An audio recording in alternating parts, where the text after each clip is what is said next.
शुरू में हमें मायरा नाम की एक लड़की दिखाई जाती है जो अपने शौहर एडन के साथ अच्छी जिंदगी गुजार रही होती है। इनकी एक भांजी होती है जिसका नाम वानिया था और इन दोनों ने इसे अडॉप्ट कर लिया था क्योंकि कुछ ही दिन पहले वानिया के पेरेंट्स की अजीब तरीके से डेथ हो गई थी। मायरा और एडन बेशक वानिया को बहुत प्यार करते थे लेकिन वो अब भी अपनी माँ को बहुत मिस करती थी और हमेशा उदास रहती थी। एडन की एक टॉय फैक्ट्री थी जहाँ वो ज्यादातर डॉल्स बनाकर बेचता था। कुछ ही दिन पहले उसने एक डॉल बनाई थी जिसका नाम सैब्रीना था और ये डॉल बच्चे बहुत शौक से खरीद रहे थे। एडन ने अपनी बीवी मायरा के लिए बाकी सैब्रीना डॉल से बड़ी एक सेकेंड एडिशन सैब्रीना डॉल बनाई थी जो कि बहुत अच्छी थी।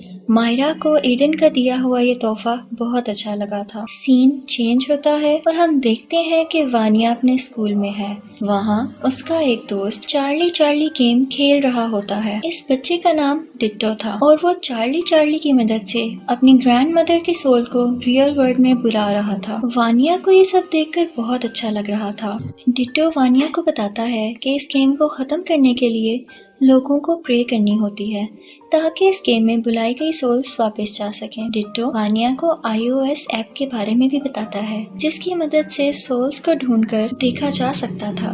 वानिया चार्ली गेम के बोर्ड को डिट्टो से बोरो कर लेती है। दूसरी तरफ हम वानिया को देखते हैं जो चार्ली गेम की मदद से अपनी मॉम को इस दुनिया में बुला रही थी।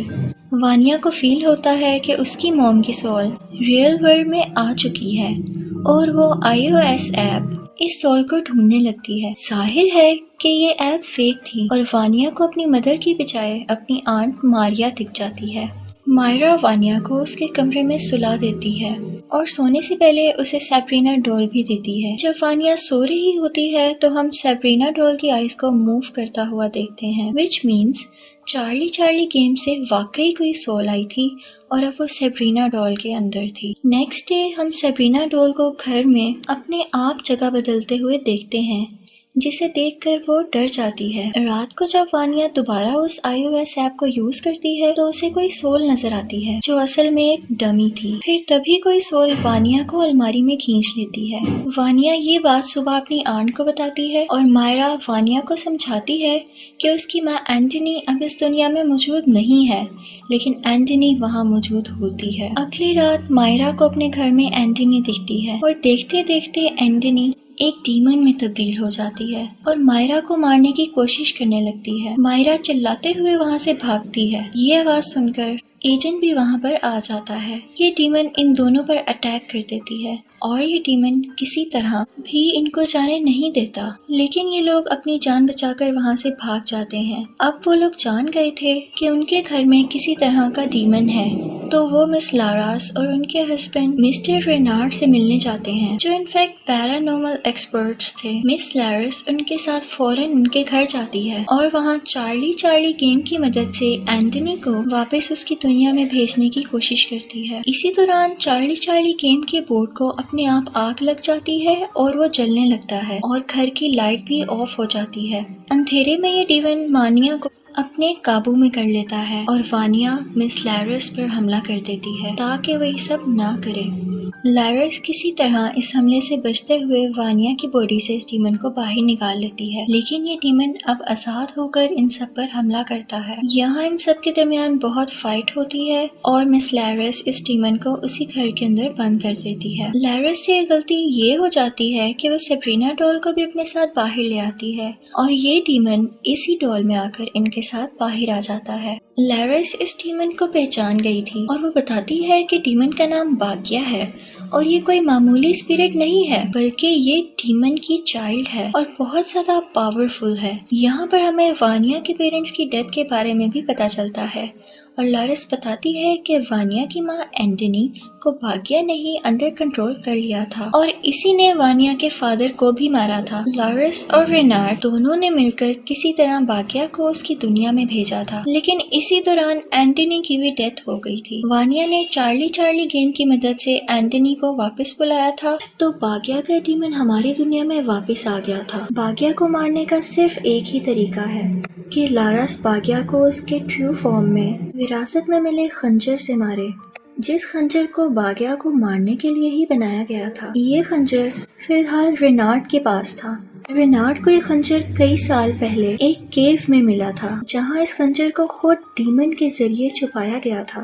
अगले दिन बाग्या का डीमन दोबारा एक्टिव हो जाता है और मायरा को अंडर कंट्रोल कर लेता है। मायरा सब पर चाकू से कई वार करती है और ये सब मिलकर मायरा को किसी तरह उसके घर में वापस लाते हैं। यहाँ लारास मायरा को पकड़ के एक्सोर्सिज्म करती है, जहाँ हमें पता चलता है कि बाग्या डीमन को सबसे पहले हमारी दुनिया में किसी इंसान ने ही बुलाया था। और यहाँ मूवी का रुख बदलता है। असल में कई साल पहले एडन का एक भाई था जिसका नाम आर्का था। इन दोनों के फादर की टॉय कंपनी थी और उनके फादर को हमेशा आर्का के डिजाइन किए हुए टॉयज पसंद आते थे, जिसकी वजह से एडन जेलस फील करता था। जब इनके फादर की डेथ हुई तो उन्होंने अपनी प्रॉपर्टी का 60% आर्का के नाम कर दिया और एडन के हिस्से सिर्फ 40% प्रॉपर्टी आई। इस बात को लेके एडन बहुत दुखी हुआ और वो एक मैजिशियन के पास गया, क्योंकि वो अपने बड़े भाई को काले जादू की मदद से मरवाना चाहता था, क्योंकि उसे पूरी प्रॉपर्टी चाहिए थी।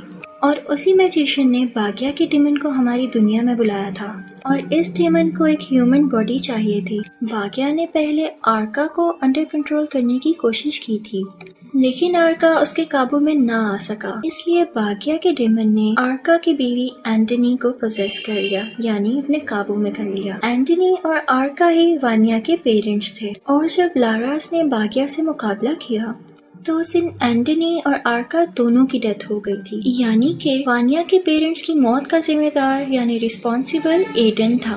दूसरी तरफ देखा जाए तो बाग्या के डीमन को एक और इंसानी जिस्म की जरूरत थी और वो एडन को ही अंडर कंट्रोल कर लेता है, क्योंकि एडन का जिस्म काफी मजबूत था।